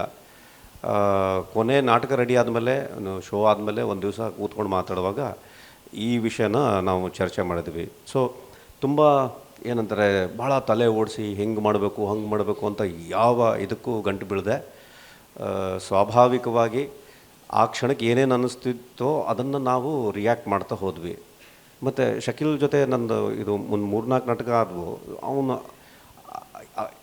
ಈ ಥಾಟ್ ಪ್ರೊಸೆಸ್ ಏನಂತ ಸಹಜವಾಗಿ ಒಬ್ಬ ನಟನಾಗಿ ನಾನು ಅದನ್ನು ಯಾವಾಗಲೂ ಇದು ಮಾಡ್ಕೊತಾ ಇರಬೇಕು. ಮತ್ತು ನಾವು ಯಾವಾಗಲೂ ಈ ವಿಷಯವಾಗಿ ಮಾತಾಡ್ತಾ ಇರ್ತಿದ್ವಿ. ಬರೀ ಥಿಯೇಟ್ರ್ ವಿಷಯ ಅಲ್ಲದೆ, ಆ್ಯಕ್ಟಿಂಗ್ ವಿಷಯ ಅಲ್ಲದೆ, ಪೊಲಿಟಿಕಲ್ ವಿಷಯಗಳು, ಇದೆಲ್ಲನೂ ನಾವು ಮಾಡುವಾಗ ನನಗೆ ಪರ್ಟಿಕ್ಯುಲರ್ಲಿ ಭಾಳ ಹೆಲ್ಪ್ ಆಗ್ತಾ ಹೋಯಿತು. ಅದೇ ಶೋಧನ್ ಅವ್ರು ಹೇಳ್ದಂಗೆ ಮುಂಚೆ ನಾವು ಇದನ್ನು ಭಾಳ ಫಿಸಿಕಲ್ ಎಕ್ಸ್ಪ್ರೆಷನಲ್ಲೇ ಇದನ್ನು ಮಾಡಬೇಕಂತಿತ್ತು. ನನಗೆ ಆ್ಯಕ್ಚುಲಿ ಹಾಗಾಗಿದ್ರೆ ಭಾಳ ಚೆನ್ನಾಗಿತ್ತೇನೋ ಅಂತ ನನ್ನ ವೈಯಕ್ತಿಕ ಅನಿಸಿಕೆ. ಶೋಧನ್ಗೊಂದು ಪ್ರಶ್ನೆ. ಅಲ್ಲಿ ಟೇಬಲ್ಲು, ಚೇರು, ಅದ್ರ ಮೇಲೆ ಒಂದಷ್ಟು ಪ್ರಾಪ್ಸು, ಬುಕ್ಸ್ ಇತ್ತು, ಕತ್ರಿ ಇತ್ತು, ಗಮ್ ಇತ್ತು, ಆ ಥರದ್ದೆಲ್ಲ ಇತ್ತು. ಇಲ್ಲಿ ಟೀ ಮಾಡೋ ಜಾಗದಲ್ಲಿ ಏನೂ ಇರಲಿಲ್ಲ. ಅದರ ಹೈಟು ಮತ್ತು ಆ ಪಾತ್ರೆ ವೆಯ್ಟು ಮತ್ತು ಅದರ ಸ್ಟ್ರಕ್ಚರು ಅಥವಾ ಅದರ ಗಾತ್ರ, ಅದನ್ನೆಲ್ಲ ಹೆಂಗೆ ಪ್ರಾಕ್ಟೀಸ್ ಮಾಡಿದ್ರಿ? ಅದಕ್ಕೆ ಬೇಕಾಗಿ ಏನು ತಯಾರಿ? ಅದಕ್ಕೆ ಒಂದು ಫಿಸಿಕಲ್ ವರ್ಕ್ ಮಾಡಬೇಕಾದ್ರೆ ಒಂದು ವರ್ಕ್ ಮಾಡಿಸಿದ್ರು. ಡೈಲಿ ಏನಾದರೂ ಒಂದು ವಸ್ತುನೋ ಅಥವಾ ಇನ್ನೊಂದೇನೋ ಒಂದು ಸಿಚುವೇಶನ್ ತೊಗೊಂಬಂದು ನಾವು ಅದನ್ನು ಮೈಮಲ್ಲ ಅದನ್ನು ರೀಕ್ರಿಯೇಟ್ ಮಾಡಬೇಕು ವಿದೌಟ್ ಪ್ರಾಪರ್ಟೀಸ್. ಸೊ ಅದು ತುಂಬ ಹೆಲ್ಪ್ ಆಯ್ತು ನಮಗೆ. ಅಂದರೆ ಅದು ಇಲ್ಲಿ ಟೀ ಮಾಡೋ ಸೀನು ಇತ್ತು, ನಮ್ಮ ಹತ್ರ ಏನೂ ಪ್ರಾಪರ್ಟಿನೂ ಇರಲಿಲ್ಲ. ಸೊ ಅದಲ್ಲಿ ವರ್ಕ್ ಆಯ್ತು ಅದು ಹಾಗೆ ಬಟ್ ಅದು ತುಂಬ ಒಳ್ಳೆ ವರ್ಕ್, ಅದು ನನಗೆ ಇಷ್ಟವಾದ ವರ್ಕ್ ಶಕೀಲ್ ಮಾಡಿಸಿರೋ ಇದು. ಬಹುಶಃ ಎಲ್ಲ ನಟರಿಗೂ ಆ ಥರದ್ದೊಂದು ಅಂದರೆ ವರ್ಕ್ ಆಗಬೇಕು. ಅದಕ್ಕೆ ಸಂಬಂಧಪಟ್ಟಂಗೆ ಏನೂ ಇಲ್ಲ. ಕೆಲವೊಂದು ನಾನು ಫಿಸಿಕಲ್ ವರ್ಕ್ ಮಾಡುವಾಗ ತುಂಬ ಈ ಅಬ್ಸ್ಟ್ರಾಕ್ಟ್ ವರ್ಕ್ ಮಾಡಿ ಜಾಸ್ತಿ ನಾನು. ಅದ್ರ ಜೊತೆಗೆ ಈ ಎಕ್ಸಸೈಸ್ ಕೂಡ ನಾನು ಆ್ಯಕ್ಟರ್ಸ್ಗಳ ಜೊತೆ ಮಾಡ್ತಿರ್ತೇನೆ. ಯಾಕೆಂದರೆ ಅದನ್ನು ಕಂಡೆನ್ಸ್ ಮಾಡ್ತಾ ಈ ರಿಯಾಲಿಸ್ಟಿಕ್ ಆ್ಯಕ್ಷನ್ಸ್ಗಳಿದಾವಲ್ಲ ಅವು ನಮ್ಮ ಲೈಫಿಗೆ ತುಂಬ ಹತ್ತಿರ. ಅವು ಜಾಸ್ತಿ ಯೋಚನೆ ಮಾಡಬೇಕಾಗಿಲ್ಲ, ಅದು ಗೊತ್ತಿದೆ ನಮಗೆ. ನಾನು ಏನು ಮಾಡ್ತೇನೆ ಅಂದರೆ ಪ್ರತಿದಿನ ಒಂದು ಕೆಲಸ ಹುಡ್ಕೊಂಡು ಬರಬೇಕು. ನೀವು ಬಟ್ಟೆ ತೊಳೆಯೋದು, ಪಾತ್ರೆ ತೊಳೆಯೋದು ಕೆಲಸ. ಕೆಲವೊಬ್ಬರಿಗೆ ಆ ಕೆಲಸ ಹೇಳಿದಾಗ ಈ ಮೊಬೈಲಲ್ಲಿ ಇದನ್ನು ಮಾಡೋದು ತೊಗೊಂಡ್ಬರ್ತಾರೆ ಕೆಲಸ ಹುಡ್ಕೊಂಡು. ರಿಯಾಲಿಸ್ಟಿಗೆ ಹೌದು, ರಿಯಾಲಿಸ್ಟಿಕ್ ಆ್ಯಕ್ಷನ್ ಅದು, ಬಟ್ ಕೆಲಸ ಅಲ್ಲ ಅದು. ಒಂದು ಕೆಲಸ, ನೀವು ಗದ್ದೆಗೆ ನೀರು ಹಾಕ್ತಿದ್ದೀರೋ, ಅಥವಾ ಕೆಲವೊಬ್ಬರು ಸ್ಟೂಡೆಂಟ್ಗಳು ಈ ಹಾಲು ಕರಿಯೋದು ಆ್ಯಕ್ಷನ್ಸ್ಗಳನ್ನ ತೊಗೊಂಡ್ಬರ್ತಾಯಿದ್ರು. ಸೊ ಒಂದು ಕೆಲಸ ಹುಡ್ಕೊಂಡು ಬಂದರೆ ಅದನ್ನು ನೀವು ರಿಯಲ್ಲಾಗಿ ನೋಡಿ, ಆಮೇಲೆ ಇಲ್ಲಿ ವರ್ಕ್ ಮಾಡುವಾಗ ಸ್ಟೇಜ್ ಮೇಲೆ ಯಾವ ಪ್ರಾಪರ್ಟೀಸನ್ನು ಇಲ್ಲದೆ ಕೆಲವೊಂದು ಡೀಟೇಲ್ಗಳನ್ನು ಗಮನದಲ್ಲಿ ಇಟ್ಕೊಂಡ್ರೆ ಯಾವ ವಸ್ತು ಎಲ್ಲಿದೆ, ಅದರ ಪ್ಲೇಸ್ಮೆಂಟು ಎಷ್ಟು ದೂರ ಇದೆ, ಯಾವ ಹೈಟಲ್ಲಿದೆ, ಮತ್ತು ಆ ಪ್ರತಿ ವಸ್ತುವಿನ ಒಂದು ವೇಟ್ ಇದೆ. ಅದು ನಾನು ಆ್ಯಕ್ಚುಲಿ ಆ ವಸ್ತು ಜೊತೆ ಕೆಲಸ ಮಾಡುವಾಗ ನನ್ನ ಬಾಡಿಯಲ್ಲಿ ಆಗೋ ಚೇಂಜಸ್ಗಳೇನು, ಅದು ಇಲ್ಲದೆ ಮಾಡುವಾಗ ಆಗೋ ಚೇಂಜಸ್ಗಳೇನು. ಉದಾಹರಣೆಗೆ ಈಗ ನನ್ನ 2 ಕೈಗಳು ಮೇಲಿದ್ದಾವೆ, ನನ್ನ ಈ ಕೈಯಲ್ಲಿರೋ ಎನರ್ಜಿನೇ ಬೇರೆ, ಈ ಕೈಯಲ್ಲಿರೋ ಎನರ್ಜಿನೇ ಬೇರೆ. ಜಸ್ಟ್ ಬರೀ ಈ ಮೈಕ್ ಹಿಡ್ಕೊಂಡಿರೋದ್ರಿಂದ ಈ ಮಸ್ಕ್ಯುಲರ್ ಚೇಂಜಸ್ ಇದೆ ಅಲ್ಲ, ಅದು ನನಗೆ ಗೊತ್ತಾಗಬೇಕು. ಆ ಮಸ್ಕ್ಯುಲರ್ ಟೆನ್ಷನ್ ಚೇಂಜ್ ಆಗೋದಿದೆ ಅಲ್ಲ, ಆ್ಯಕ್ಚುಲಿ ಆ್ಯಕ್ಟಿಂಗಲ್ಲಿ ಆಗೋದು ಅದನ್ನೇ. ನಮ್ಮ ಬಾಡಿಯಲ್ಲಿ ಯಾವಾಗಲೂ ಆಗೋದು. ದೊಡ್ಡ ಆ್ಯಕ್ಷನ್ಗಳಲ್ಲಿ ಕಾಣುತ್ತೆ ಅದು, ಸಣ್ಣ ಆ್ಯಕ್ಷನ್ಗಳಲ್ಲಿ ಕಾಣೋದಿಲ್ಲ. ಬಟ್ ಆ ಟೆನ್ಷನ್ನಿನ ಅಲ್ಲಿ ಆಗುವ ಚೇಂಜಸ್ಗಳೇ ಆ್ಯಕ್ಟಿಂಗು. ಅದನ್ನು ತುಂಬ ವರ್ಕ್ ಮಾಡ್ತಾ ಮಾಡ್ತಾ ಮಾಡ್ತಾ ಕೊನೆಗೆ ನಾವು ಈ ಸೀಕ್ವೆನ್ಸನ್ನು ಇದು ಇರಲಿ ನೋಡುವ ವರ್ಕ್ ಮಾಡೋಕ್ಕಾಗುತ್ತಾ ಅಂತಂದಾಗ ಇದು ಆ ಟೆಕ್ಸ್ಟ್ ಜೊತೆ ವರ್ಕ್ ಆಯಿತು. ಅದು ಎಲ್ರಿಗೂ ನಮಸ್ಕಾರ. ನನ್ನ ಹೆಸರು ಶಶಿ ಪಾಟೀಲ. ಮೊದಲನೇದಾಗಿ ತಂಡದವರಿಗೆ ನನ್ನ ಪರವಾಗಿ ಅಭಿನಂದನೆಗಳನ್ನು ಸಲ್ಲಿಸ್ತೀನಿ. ನಿನ್ನೆ ನಾನು ಈ ನಾಟಕ ನೋಡಬೇಕಾದ್ರೆ ಈ ದೇಶದ ಜ್ವಲಂತ ಸಮಸ್ಯೆಗಳು ಸಹಜವಾಗಿ ಕಟ್ಟಿಕೊಟ್ಟಂತಿತ್ತು. ಕಾರಣ ಪಕೋಡ ಮಾರೋನು, ಗ್ಯಾಸ್ ಬೆಲೆ ಹೆಚ್ಚಾಗೋದು, ಬಾಸ್ ಕೊಟ್ಟಿರ್ತಕ್ಕಂಥ ಕಾಳು ತಿದ್ದುಪಡಿ ಮಾಡೋಕ್ಕೆ ಒದ್ದಾಡೋದು, ಇವೆಲ್ಲ. ರೀಸೆಂಟಾಗಿ ನಮ್ಮ ದೊಡ್ಡಪ್ಪ ಡಿಸೆಂಬರಲ್ಲಿ ತೀರ್ಕೊಂಡ್ರು. ಅವ್ರಿಗೆ 74-75 ವರ್ಷ ವಯಸ್ಸು. ಅವ್ರ ಆಧಾರ್ ಕಾರ್ಡಲ್ಲಿ 35 ವರ್ಷ ಅಂತ ಆಗಿದೆ. 1 ವರ್ಷದಿಂದ ಪಿಂಚಣಿಗೆ ತಿರುಗದ ಸಾಕಾಗೋಯಿತು. ಕೊನೆಗೂ ಪಿಂಚಣಿ ಬರಲೇ ಇಲ್ಲ, ದೊಡ್ಡಪ್ಪ ತೀರ್ಕೊಂಡ್ರು. ಆದರೆ ತಲಾಟಿ ಕಚೇರಿಯಲ್ಲಿ ಇನ್ನೂ ಅವರು ಮರಣೋತ್ತರ ಬರ್ತಾ ಇಲ್ಲ. ಹಾಗಾಗಿ ಈ ದೇಶದ ಜ್ವಲಂತ ಸಮಸ್ಯೆಗಳನ್ನು ಜೀವಂತಿಕೆಯಿಂದ ಸರಳವಾಗಿ ಸಹಜವಾಗಿ ಗುಂಡು ಪಿನ್ನಿನಿಂದ ಕೊರೆದ ಹಾಗಿತ್ತು. ನಾಟಕ ಭಾಳ ಚೆನ್ನಾಗಿ ಬಂತು. ತಮ್ಮೆಲ್ಲರಿಗೂ ಧನ್ಯವಾದಗಳು. Thank you sir, thank you. ಒಂದು ಸಣ್ಣ ಪ್ರಶ್ನೆ ನಂದು, ಅಥವಾ ನಿರ್ದೇಶಕರನ್ನು ಆಲೋಚನೆ ಮಾಡ್ತೀರೋ ಏನೋ ಗೊತ್ತಿಲ್ಲ. ರಾಜಸಾಬ ಆಯಿತು, ರಾಬರ್ಟ್ ಆಯಿತು. ರಾಬರ್ಟ್ ಬದಲಾಗಿ ರಾಮನೋ, ಲಕ್ಷ್ಮಣನೋ, ಗೋಪಾಲನೋ ಅಂತ ಕರಿಬೋದಾಗಿತ್ತೇನೋ ಅಂತ ನನ್ನ ವೈಯಕ್ತಿಕ ಅಭಿಪ್ರಾಯ. ಅದು ಪ್ರಶ್ನೆನೋ ಅಂದ್ಕೊಳ್ರಿ, ಅಥವಾ ತಾವು ಏನು ಅದಕ್ಕೆ ಉತ್ತರ ಕೊಡ್ತೀರೋ, ಏನು ಕಂಡುಕೊಳ್ರಿ. Thank you sir. ಅದಕ್ಕೆ ಅಲ್ಲಿ ಆ ಪಾತ್ರನೇ ಉತ್ತರ ಕೊಡುತ್ತೆ ಅನಿಸುತ್ತೆ. ನೀನು ರಾಜಸಾಬಾಗು, ರಾಬರ್ಟ್ ಆಗು, ಗಣೇಶ, ರಮೇಶ ಎಂತ ಕಿಚ್ಚಿಡದೆ ಆಗು, ಆದರೆ ಹೊಟ್ಟೆಗೆ 4 ಕೂಳು ಮನಿ ಕಂಬ್ಕೊ ಒಂದಿಷ್ಟು ಜಾಗ ಕೊಟ್ಟರೆ ನನ್ನ ಹೆಸರು ಮಾರ್ಕಂಬ್ಕೊ ರೆಡಿ ಅಂತ. Thank you sir, thank you. ಮತ್ತು ಅದರಲ್ಲಿ ಅದನ್ನು ಬೇಕು ಅಂತ ಡಿಸೈನ್ ಮಾಡುವಾಗಲೇ ಡಿಸೈಡ್ ಮಾಡಿದ್ವಿ ಅದನ್ನು, ಯಾರು ಯಾರಿಗೆ ಹೆಲ್ಪ್ ಮಾಡಬೇಕು, ಯಾರು ಯಾವ ಹೆಸರಿಗೆ ಬದಲಾಯಿಸ್ಕೊಳ್ಬೋದು, ಇದನ್ನು ಕಾನ್ಸಿಯಸ್ ಆಗಿ ಮಾಡಿದ್ವಿ ನಾವು. ಅದು ರಾಬರ್ಟೆ ಅಂತ ಮಾಡಿದ್ವಿ. ಏನಕ್ಕೆ ಅಂತಂದರೆ ಇಲ್ಲಿ ರಾಜಸಾಬ ಇದ್ದಾನೆ, ಅವನಿಗೆ ಹೆಲ್ಪ್ ಮಾಡ್ತಿರೋನು ವೆಂಕಟಣ್ಣ, ಇನ್ನು ಉಳಿದವನು ರಾಬರ್ಟ್. ನಮಗೆ ಬೇಕಾಗಿತ್ತು ಅದು ಅಲ್ಲ, ಅದು 3 ಅಂತ ಅಲ್ಲ, ಇನ್ನೂ ತುಂಬ ಇದೆ. ಅದಲ್ಲ ನಮಗೆ ಬೇಕಾಗಿರೋದು, ಆ ರೀತಿ ಮಾಡಿದ್ವಿ ನಾವು. ಬಹುಶಃ ವೆಂಕಟಣ್ಣನ ಜಾಗದಲ್ಲಿ ರಾಬರ್ಟ್ ಆಗಿದ್ದಿದ್ರೆ ಇವನು ವೆಂಕಣ್ಣ ಆಗಬೇಕಾಗ್ತಿತ್ತೋ ಏನೋ ಗೊತ್ತಿಲ್ಲ. ಆಲ್ರೆಡಿ ಅದು ಇದಕ್ಕೋಸ್ಕರನೇ ಆಯ್ಕೆ ಮಾಡಿದ್ದು ಸರ್ ಅದು. ಸರ್ ನಮಸ್ಕಾರ. ಎಸ್ಟರ್ಡೇ ನಾನು ತುಂಬ ನಕ್ಕಿದ್ದೀನಿ. ಅಂದರೆ ಆಫ್ಟರ್ ಲಾಂಗ್ ಟೈಮ್ ಒಂದು ನಾಟಕ ನೋಡಿ ನಕ್ಕಿದ್ದು ಪ್ರಾಬ್ಲಿ ಇದೇ ಇರಬೇಕು. ಅಂದರೆ though the seriousness of play, but ಆ ಒಂದು ಸೀರಿಯಸ್ನೆಸ್ನ ಒಂದು ಹಾಸ್ಯದ ಮೂಲಕ ಕಳೆದಿದೆಯಲ್ಲ, ಇಟ್ಸ್ ನಾಟ್ ಈಸಿ. ಎಲ್ಲ ಫಾರ್ಮಲ್ಲಿ ನಗ್ಸೋದಿದೆಯಲ್ಲ, in maybe film or any art form, ನಗ್ಸೋದು is not easy. That you people have done. ನಂದು ಕ್ವಶನ್ ಸುಮಾರಿದೆ, but I will try to one by one. ನಾನು ರೀಸೆಂಟಾಗಿ ಬಿಫೆಸಲ್ಲಿ ಒಂದು ಮೂವಿ ನೋಡಿದೆ, ಟೆರೆಸ್ಟ್ರಿಯಲ್ ವರ್ಸಸ್ ಅಂತ. ಯಾರು ನೋಡಿದರೆ ಪ್ಲೀಸ್ ಅದನ್ನು ನೋಡಿ, ಇಲ್ಲ ನೋಡಿಲ್ಲ ಅಂದರೆ. ಅದು ಹೆಂಗೆ ಶುರು ಆಗುತ್ತೆ ಅಂದರೆ, ನಾವು ಹುಟ್ಟೋ ಮಗುಗೆ ಹಿಡಿದು ನಾವು ಸಾಯೋ ತನಕ nothing is in our hand. ನಮ್ಮ ಸಮಾಜ, ಒಂದು ಎಕ್ಸಾಂಪಲ್ ಕೊಡ್ತೀನಿ. ಅವನು ಈ wants to name the baby as David. ಅವ್ನು ಮುಸ್ಲಿಮು, ಡೇವಿಡ್. ಅವನ ಹೆಸರು ಕೊಡ್ತಾನಲ್ಲ ಗೌರ್ಮೆಂಟಿಂದ, ಇಲ್ಲ ಡೇವಿಡ್ ಕೊಡೋಕ್ಕಾಗಲ್ಲ, ದಾವ್ದ್ ಇಡು ಅಂತ ಹೇಳ್ತಾನೆ. ಇಲ್ಲ, ನನ್ನ ಹೆಂಡತಿಗೆ ಆ ಡೇವಿಡ್ ಅನ್ನೋ ಹೆಸರು ತುಂಬ ಇಷ್ಟ, ಬಿಕಾಸ್ ಅವ್ನು ಫೇಮಸ್ ರೈಟ್ರು ಅಂತ. ಆ ಎಂಟೈರ್ ಒಂದು 10 minutes conversation goes on telling that ನನಗೆ ಏನು ಬೇಕು ನೀನು ಕೊಡ್ತಾ ಇಲ್ಲ. ಅದಕ್ಕೆ ಅವ್ನು ಕಾರಣ ಕೊಡ್ತಾನೆ, ಇಲ್ಲ ಈ ದೇಶದಲ್ಲಿ ಆ ಹೆಸರು ಇರೋಕ್ಕೆ ಚಾನ್ಸ್ ಇಲ್ಲ ಡೇವಿಡ್ ಅಂತ, ನೀನು ದಾವ್ದ್ ಇಡಬೇಕು ಅಂತ.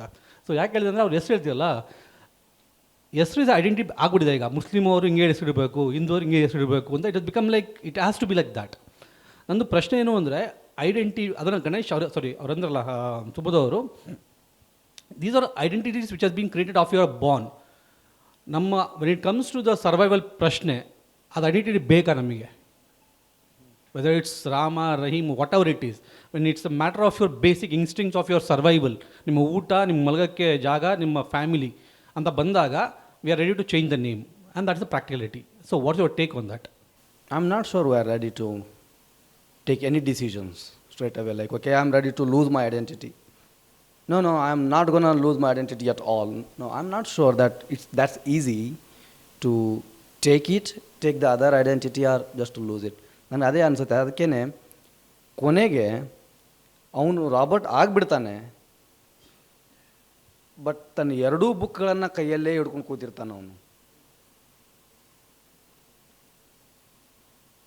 ನಾನು ನಾಟಕ ಎಂಡ್ ಮಾಡೋದು ಅವನು ಬುಕ್ ತನ್ನ ಐಡೆಂಟಿಟಿನ ಸುಟ್ಟು ಇದನ್ನು ಅವನು ಎಕ್ಸೆಪ್ಟ್ ಮಾಡ್ಕೋದ್ರ ಮೂಲಕ ಅಲ್ಲ, ಅಥವಾ ಇಲ್ಲ ನಾನು ಆಗದೇ ಇಲ್ಲ ಅನ್ನೋದ್ರ ಮೂಲಕ ಅಲ್ಲ.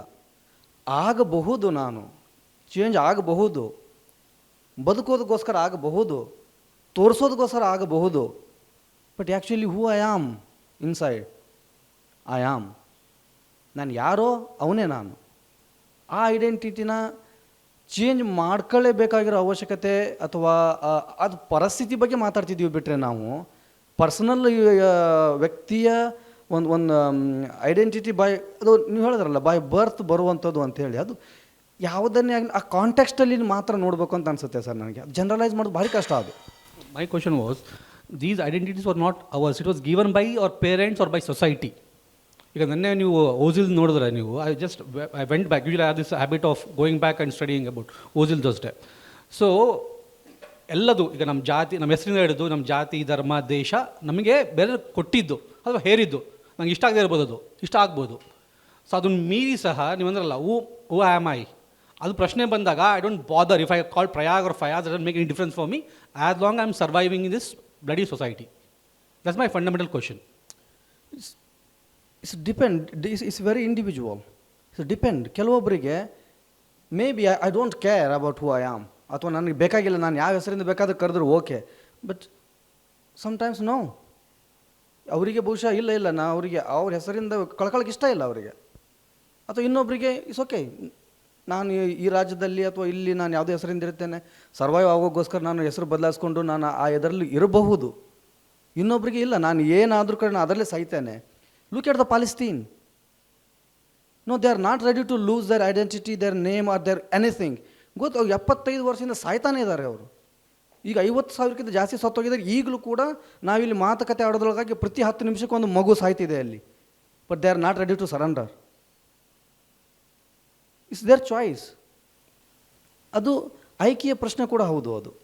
ಹಾಗಾಗಿ ಇದು ಬಹುಶಃ ಜನರಲೈಸ್ ಮಾಡೋದು ಗೊತ್ತಿಲ್ಲ ಸರ್ ನನಗೆ. Actually I am not sure. Your take on director ಅಷ್ಟೇ. yes. What's your take on director when you made a play? You wanted to go beyond the name and form, or you wanted to give a identity with a name? ಅಷ್ಟೇ ನನ್ನ ಪ್ರಶ್ನೆ ಇದ್ದಿದ್ದು. ಸದ್ಯಕ್ಕೆ ಗೊತ್ತಿಲ್ಲ. For the survival reason we might need that. ಅದು ನೋಡಿ, ಈಗ ಅವನ ವಿಷಯದಲ್ಲಿ ಹೌದು, ಅವನಿಗೆ ಈಗ ಬದುಕಲೇಬೇಕು. ಈಗ ಅದು ಇಲ್ಲದೆ ಈಗ ಬದುಕೋಕ್ಕೆ ಚಾನ್ಸ್ ಇಲ್ಲ. ಈಗ ಅವನು ತಗೋಬೇಕು ಈ ಬೇರೆ identity. In the same time I am ready to fight against the CAA and NRC. I am not saying that okay, ಅದು ಅನೌನ್ಸ್ ಆಗೋಯ್ತು, ಬಂತು, ನಾನು ಒಪ್ಕೊಂಡೆ, ನಾನು ಮನೇಲಿ ಕೂತ್ಕೋತೇನೆ. So no, I am ready to fight. Yeah I'm not sure. Thank you sorry. Thank you. ನಾನು ಚಾಮಸುಂದರರಾವ್. ದ್ವೀಪ ನಾಟಕದ ಕುರಿತು ಮಾತುಗಳು ಆಗುವಾಗ ನಾನು ಮಾತಾಡ್ಬೋದು ಅಂತಿತ್ತು, ಆದರೆ ಇವರೊಂದು ರೇಜ್ ಮಾಡಿದಂಥ ಒಂದು ಪ್ರಶ್ನೆ ಬಗ್ಗೆ ಅದಕ್ಕೆ ಪೂರಕವಾಗಿ ಏನು ಹೇಳಲಿಕ್ಕೆ ಇಷ್ಟಪಡ್ತೀನಿ ಅಂತಂದರೆ, ನೋಮ್ ಚಾಮ್ಸ್ಕಿ ಹೇಳಿದ್ದಾರೆ ಕನ್ಸೆಂಟ್ ಕುಡ್ ಬಿ ಮ್ಯಾನುಫ್ಯಾಕ್ಚರ್ಡ್ ಅಂತ, ಜಸ್ಟ್ ಬಿಂಗ್ ಡನ್ ನಾವು. ಹಾಗೆ ರಜಬ್ ಬ್ರಗ್ಮನ್ ಹೇಳಿದ್ದಾರೆ ಹ್ಯೂಮನ್ ಕೈಂಡ್ ಮತ್ತು ಅವರ ಯುಟೋಪಿಯಾ ಫಾರ್ ರಿಯಲಿಸ್ಟ್ 2 ಪುಸ್ತಕಗಳು ಅವರು ಹೇಳ್ತಾರೆ ವಿ ಕುಡ್ ಬಿ ಮ್ಯಾನಿಪ್ಯುಲೇಟೆಡ್ ಅಂತ. ಹ್ಯೂಮನ್ಸ್ ಉಂಟಲ್ಲ, they are good, basically they are good, but they could be manipulated ಅಂತ ಅವರ ಬ್ರೈನ್ನ. ಹಾಗೆ ಇತ್ತೀಚೆಗಿನ ಒಂದು ಈ ನರರೋಗ ತಜ್ಞರು ಅಂತ ಹೇಳ್ತೀವಲ್ಲ, ಅವರು ಒಂದು ಸ್ಟಡೀಸಲ್ಲಿ ಅವ್ರು ಹೇಳ್ತಾರೆ ಪೀಪಲ್ ಗೆಟ್ ಹ್ಯಾಬಿಚುವೇಟೆಡ್ ಅಂತ. ಭಾಳ ಸುಲಭವಾಗಿ ನಮ್ಮ ಸೆನ್ಸಿಟಿವಿಟಿಯನ್ನು ನಾವು ಕಳ್ಕೊಳ್ಳುವಂಥ ಒಂದು ವ್ಯವಸ್ಥೆಯನ್ನು ನಿಮ್ಮ ಮೇಲೆ ಹೇರಿದರೆ ನೀವು ಕಳ್ಕೊಳ್ತಾ ಹೋಗ್ತೀರಿ. We get habituated. ಯಾಕೆಂದರೆ ನಾವು ನಮ್ಮ ಬಾಲ್ಯದಲ್ಲಿ ನಾವು ನೋಡಿದಾಗೆ ಈ ಒಂದು ಮುಖಪುಟದಲ್ಲೇ ಬರ್ತಾಯಿತ್ತು, ಯಾರು ಬಾಂಬ್ ಹಾಕಿದ್ರು, ಎಲ್ಲೋ ಒಂದು 4 ಜನ ಸತ್ತರು, ಎಲ್ಲೋ ಬಿದ್ದು ಹೋದರು, ಯಾರೋ ಕೊಂದರು, ಎನಿಲೇಷನ್ ಆಯಿತು, ಇದಾಯಿತು ಅಂತ. ಆದರೆ ಈಗ ಒಳಪುಟಕ್ಕೆ ಹೋಗಿದೆ ಮತ್ತು ನಾವು ಅದನ್ನು ನೋಡಿದರೆ ನಮಗೇನು ಅನಿಸೋದಿಲ್ಲ. ಈಗ ಆರ್ಡರ್ ದ ಡೇ ಹಾಗೆ ಅನ್ನಿಸ್ತದೆ. ಅಂದರೆ ಇದೆಲ್ಲವನ್ನು ಮೀರಿ ಕೂಡ ಮನುಷ್ಯ ಬದುಕಲಿಕ್ಕೆ ಸಾಧ್ಯ ಇದೆ. ಅದು ಆ ಐಡೆಂಟಿಟಿ ಅಂತ ಹೇಳ್ತೀವಲ್ಲ, ಅಲ್ಲಿ ಅದು ಬರ್ತದೆ. ಅದನ್ನು ಮೀರಿ ನಾವು ಬದುಕಲಿಕ್ಕೆ ಸಾಧ್ಯ ಇದೆ. ಆದರೆ ಆ ಪ್ರಯತ್ನವನ್ನು ನಡೆಸಲಿಕ್ಕೆ ಪೂರಕವಾದಂಥ ವ್ಯವಸ್ಥೆಯನ್ನು ಕಟ್ಟಿಕೊಡಬೇಕಾದದ್ದು ನೇಹದ ನೇಯ್ಗೆ ಇಂತಹ ಒಂದು ಕಾರ್ಯಕ್ರಮಗಳು ಅಂತ ನನಗೆ ಅನಿಸಿದೆ. ಅಂದರೆ ಇದರ ಮತ್ತೆ ಮಾತಾಡೋ ಹೋಯ್ತು, ಈಗಲೇ ಹೇಳೋಣ ಅನಿಸ್ತು, ನಾನು ಹೇಳಿದೆ, sorry. Thank you sir, thank you. ನಾವು ಲೋಕಲೈಟ್ಸ್ ಇದ್ದಾಗ ನಾವು ಯಾವುದೇ ಒಂದು ಊರಿಗೆ ಹೋದಾಗ, ಒಂದು ಲಾಡ್ಜ್ಗೆ ಅಂತ ಹೋದಾಗ, ಆ ಲಾಡ್ಜ್ಗೆ ಒಂದು ರೂಮ್ ಬಾಡಿಗೆ ಅಂತ ನಾವು ಕೇಳಿದಾಗ, ಅಲ್ಲಿ ಒಬ್ಬ ಮ್ಯಾನೇಜರ್ ಆಗಿರ್ಬೋದು ಅಥವಾ ಬೇರೆ ಯಾರಾದರೂ ಆಗಿರ್ಬೋದು, ಅವರು ನಮಗೆ ಕೇಳುವಂಥ ಡಾಕ್ಯುಮೆಂಟ್ಸ್, ಒಂದು ಐ ಡಿ ಕಾರ್ಡ್ ಆಗಿರ್ಬೋದು ಅಥವಾ ಬೇರೆ ಏನಾದರೂ ಆಧಾರ್ ಕಾರ್ಡ್ ಆಗಿರ್ಬೋದು, ಎಲ್ಲ ಕೇಳ್ತಾರೆ. ಯಾಕೆಂದರೆ ಸೇಫ್ಟಿ ಪರ್ಪಸ್. ಸೊ ಅದೇ ರೀತಿ ಬೇರೊಂದು ದೇಶದಿಂದ ನಮ್ಮ ದೇಶಕ್ಕೆ ಬಂದಾಗ ನಾವು ನಮ್ಮ ಸೇಫ್ಟಿಗೋಸ್ಕರ ಅದನ್ನು ನಾವು ಕೇಳ್ತೀವಿ. ಸೊ ಅದನ್ನು ಕೇಳಿದಾಗ ಅದು ಸೇಫ್ಟಿ ಪರ್ಪಸ್ ನಾವು ಅದನ್ನು ಇಟ್ಕೋಬೇಕಾ ಅಥವಾ ಬೇಡವಾ?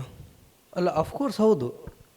ನಾವು ನೋಡಿ, ಅಡ್ಮಿನಿಸ್ಟ್ರೇಷನ್ ಬೇರೆ, ಲೈಫ್ ಬೇರೆ, ಆಯಿತಾ? ಈಗ ಸೇಫ್ಟಿ ವಿಷಯ ಅಂತ ಹೇಳಿದ್ರಲ್ಲ ನೀವು, ಪಾಸ್ಪೋರ್ಟ್ ವಿಷಯ ಅಂತ ಹೇಳಿದ್ರಿ ನೀವು. ಈ ಪಾಸ್ಪೋರ್ಟ್ ವಿಷಯದಲ್ಲಿ ಜರ್ಮನಿಯಲ್ಲಿ 25 ಗಂಟೆ ಏರ್ಪೋರ್ಟಲ್ಲಿ ನಿಂತಿದ್ದೀನಿ, ನನಗೆ ಗೊತ್ತಿದೆ. I was waiting for 25 hours just by seeing my name. ಈಗ ಸೇಫ್ಟಿಗೋಸ್ಕರ what was wrong with my name? ನನ್ನಿಂದ ಯಾವ ಸೇಫ್ಟಿಯ ಡೇಂಜರ್ ಆಗಿತ್ತು ಅವರಿಗೆ ಅಲ್ವಾ? ಅವ್ರು ಹೇಳಿದ್ದು ಅದನ್ನೇ, there are some safety reasons, you have to wait. ನನ್ನ ಜೊತೆ ನಾನು ಒಬ್ಬನೇ ಹೋಗಿರಲಿಲ್ಲ. I will tell you the story. Maybe ಒಂದೇ ಒಂದು ನಿಮಿಷ ಸರ್. ನಾನು ಸಿಂಗಾಪುರಲ್ಲಿದ್ದೆ 2013ರಲ್ಲಿ. ನಮ್ಮ ಹೋಲ್ ಸ್ಕೂಲು ಜರ್ಮನಿಯಲ್ಲಿ ಒಂದು ಸಿಂಪೋಸಿಯಮ್ ಇತ್ತು, ಅದು ಫ್ರೈ ಯೂನಿವರ್ಸಿಟಿ, ಜರ್ಮನಿಯ ಫ್ರೈ ಯೂನಿವರ್ಸಿಟಿ ಆರ್ಗನೈಸ್ ಮಾಡಿದ್ದು ಅದು. ಅಲ್ಲಿ ಇದೇ ರೀತಿಯ ಸುಮಾರು ಒಂದು 10-15 ಥಿಯೇಟರ್ ಸ್ಕೂಲ್ಗಳು ಬಂದು ಆ ಸಿಂಪೋಸಿಯಮಲ್ಲಿ ತಮ್ಮ ಸ್ಕೂಲಿನ ಮೆಥಡನ್ನು ಶೇರ್ ಮಾಡ್ಕೊಳ್ಳೋದು, ಆ ಥರ ಇತ್ತು ಅದು. ಅಲ್ಲಿ ನಾವು ಕಲಿತಾ ಇರೋ ಸ್ಕೂಲು ಇಂಟರ್ಕಲ್ಚರಲ್ ಸ್ಕೂಲ್ ಆಗಿರೋದ್ರಿಂದ ಇಂಟರ್ಕಲ್ಚರಲ್ ಥಿಯೇಟರ್ ಪ್ರಾಕ್ಟೀಸ್ ಬಗ್ಗೆ ನಾವು ಡೆಮಾನ್ಸ್ಟ್ರೇಷನ್ ಮಾಡ್ತಾ ನಮ್ಮ ಟೀಚರ್ಸ್ಗಳು ಎಕ್ಸ್ಪ್ಲೇನ್ ಮಾಡ್ತಾ ಇರಬೇಕಾಗಿತ್ತು. ಹಾಗಾಗಿ ಆ ಬ್ಯಾಚಲ್ಲಿ ನಾವು 8 ಜನ ಸ್ಟೂಡೆಂಟ್ಗಳು, 3 ಜನ ಟೀಚರ್ಸ್ಗಳು, ಅದರಲ್ಲಿ ಮಾಸ್ಟರ್ಸ್ಗಳು, ಕೇರಳದಿಂದ ಒಬ್ಬರು ಮಾಸ್ಟರ್ಸ್ ಬಂದಿದ್ದರು. ಒಟ್ಟು 12 ಜನ ಆ ಟೀಮಲ್ಲಿ. ನಾವು ಒಂದೇ ಫ್ಲೈಟಲ್ಲಿ ಹೋಗಿದ್ದೇವೆ, ಅಲ್ಲಿ ಇಳಿದಿದ್ದೇವೆ. ಅಲ್ಲಿ ಚೆಕ್ಔಟಲ್ಲಿ ನಮ್ಮ ಲಗೇಜಸ್ಗಳು ಹೋಗಿಬಿಟ್ಟಿದ್ದಾವೆ. ಚೆಕ್ಔಟಲ್ಲಿ ಎಲ್ಲ ಚೆಕ್ ಆಗ್ತಿದ್ರು. ನಾನು ಹಿಂದೆ ಇದ್ದೆ. ಅಲ್ಲ, ನನ್ನ ಹಿಂದೆ ಇನ್ನೊಂದು 3 ಜನ ಇದ್ದರು ನಮ್ಮ ಗ್ರೂಪ್ದವ್ರೆ. ಅವ್ರು ಮುಂದೆ ಇದ್ದವ್ರು ಚೆಕ್ಔಟ್ ಹೋದರು, ಪಾಸ್ಪೋರ್ಟ್ ನೋಡ್ತಿದ್ರು, ಚೆಕ್ ಆಗ್ತಿತ್ತು, ಮುಂದೆ ಹೋಗ್ತಿತ್ತು. ಪಾಸ್ಪೋರ್ಟ್ ನೋಡಿ, he saw my face, he looked at the name and he just asked, 2 ನಿಮಿಷ ತಗೊಂಡ ಅವನು. ಫೋನ್ ಮಾಡಿದ್ರು, so can you come side for a while? ಆಯ್ತು, ಬದುಕಕ್ಕೆ ಬಂದು ನಿಂತ್ಕೊಂಡೆ ನಾನು. ದೆ ಚೆಕ್ಡ್. ಆಲ್ರೆಡಿ ನಾನು ಸೆಕ್ಯೂರಿಟಿಯಿಂದಲೇ ಬಂದಿದ್ದೇನೆ, I have pass the security. Check ಮಾಡಿದ್ರು ಅವರು. ಓಕೆ ಆಯಿತು, ಚೆಕ್ ಮಾಡಿದ್ರು. ಓಕೆ, ಸೆಕ್ಯೂರಿಟಿ ರೀಸನ್ಗೋಸ್ಕರ ಚೆಕ್ ಮಾಡ್ತಿರ್ಬೋದು, ಏನೋ ಡೌಟ್ ಇರ್ಬೋದು. ಆಯಿತು, ನಾನು ಶೂಸ್ ತೆಗೆದಾಯಿತು, ಶರ್ಟ್ ತೆಗೆದಾಯಿತು. ಎಲ್ಲಿ ಶರ್ಟ್ ತೆಗೆದಿದ್ದು ನಾನು? ರೂಮಲ್ಲಲ್ಲ, ಅಲ್ಲೇ. ಆಯಿತು, ಓಕೆ. ಆಮೇಲೆ ಇಲ್ಲ, ನೀವು ಅಲ್ಲಿ ರೂಮಲ್ಲಿ ವೇಟ್ ಮಾಡಬೇಕು. ಓಕೆ, ಅಲ್ಲಿ ವೇಟ್ ಮಾಡಾಯಿತು. ನಾನು ಪ್ಯಾಂಟು ತೆಗೆದಾಯಿತು, ಚೆಕ್ಕು ಮಾಡಾಯಿತು.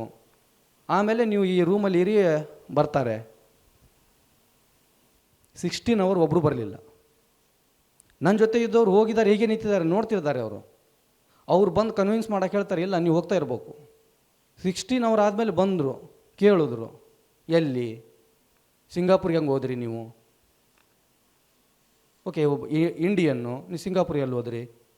ಓಕೆ, ನಾನು ಇದು ಸ್ಕೂಲು, ಆಮೇಲೆ ಏನೂ ಇಲ್ಲ. ಆಮೇಲೆ ಅಲ್ಲಿಂದ ಓಕೆ ಆಯಿತು, 20 ಅವರೇನೋ ಇದ್ದೆ ನಾನು. ಅಲ್ಲಿಂದ ಮುಂದ್ಗಡೆ ಹೋದರೆ ಗ್ರೂಪ್ಗೆ ಜಾಯ್ನ್ ಆದರೆ ನೆಕ್ಸ್ಟ್ ಸೆಕ್ಯೂರಿಟಿಯಲ್ಲಿ ಮತ್ತೆ ನಾನು 2 ಅವರ್ಸ್ ವೇಟ್ ಮಾಡಿದ್ದು. ನನ್ನ ಗ್ರೂಪ್ ಹೋಗ್ತಾ ಇತ್ತು, ಕಾಯ್ತಾ ನಿಂತ್ಕೊಳ್ತಾ ಇದ್ರು, ಗ್ರೂಪ್ದವ್ರು ಹೋಗ್ತಾ ಇದ್ರು, ಕಾಯ್ತಾ ನಿಂತ್ಕೊಳ್ತಾ ಇದ್ರು. What was the reason? I don't know. I don't know what was the threat. Now my name has become a threat. Really?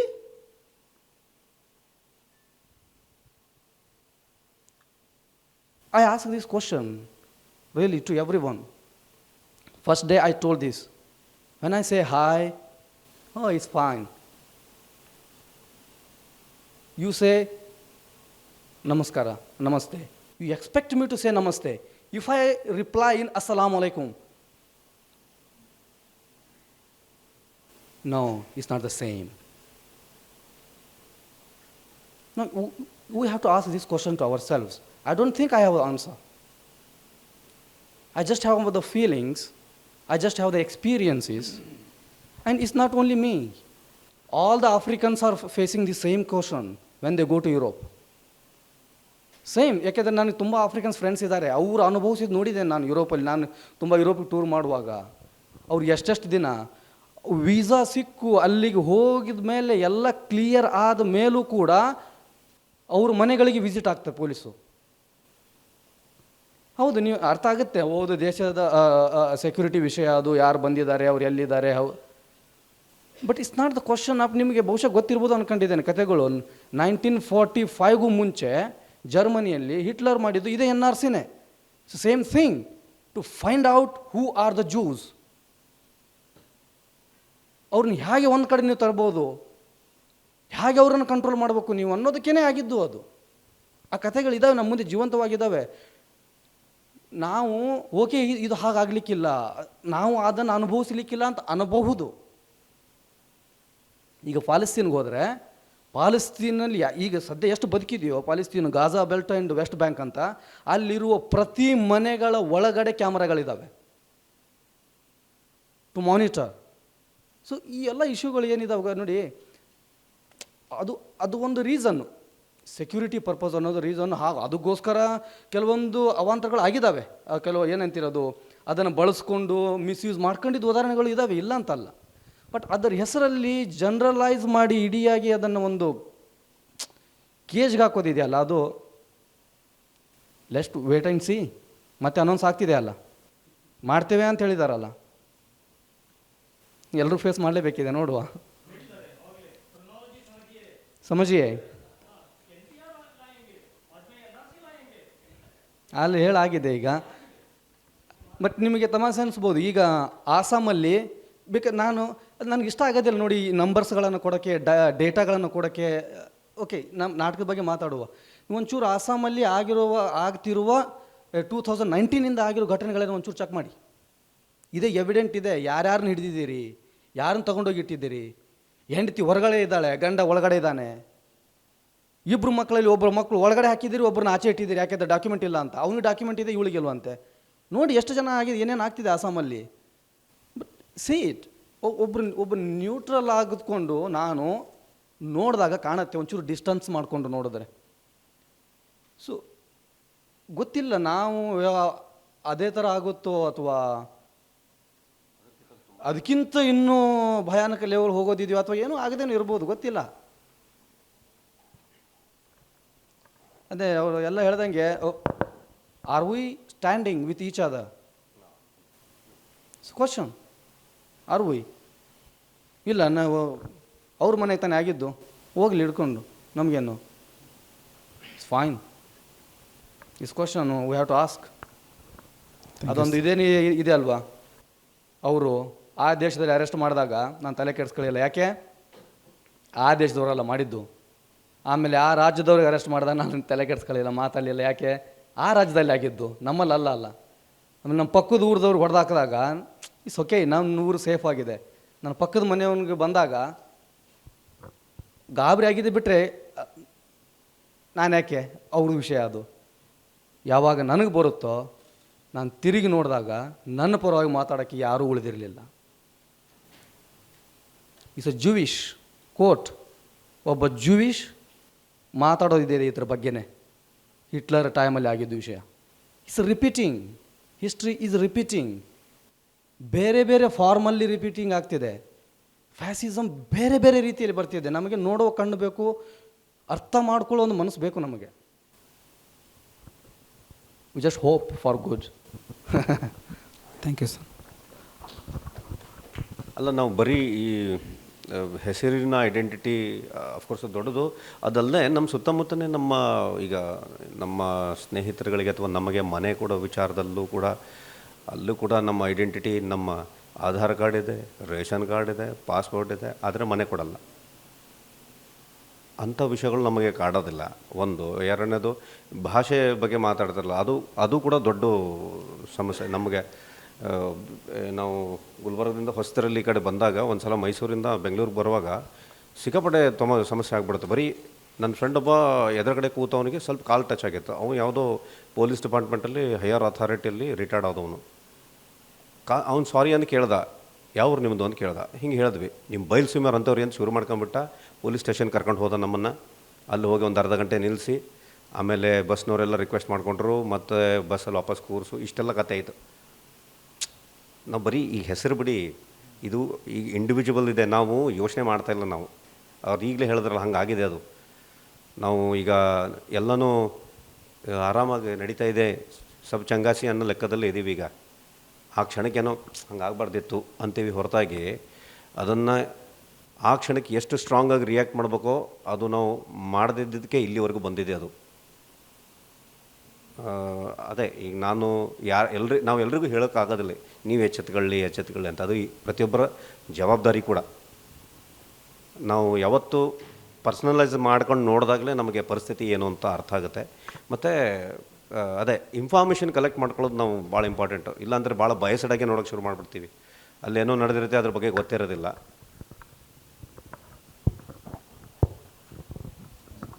I don't know whether should I say this or not. I mean, theater is art is art. We express everything.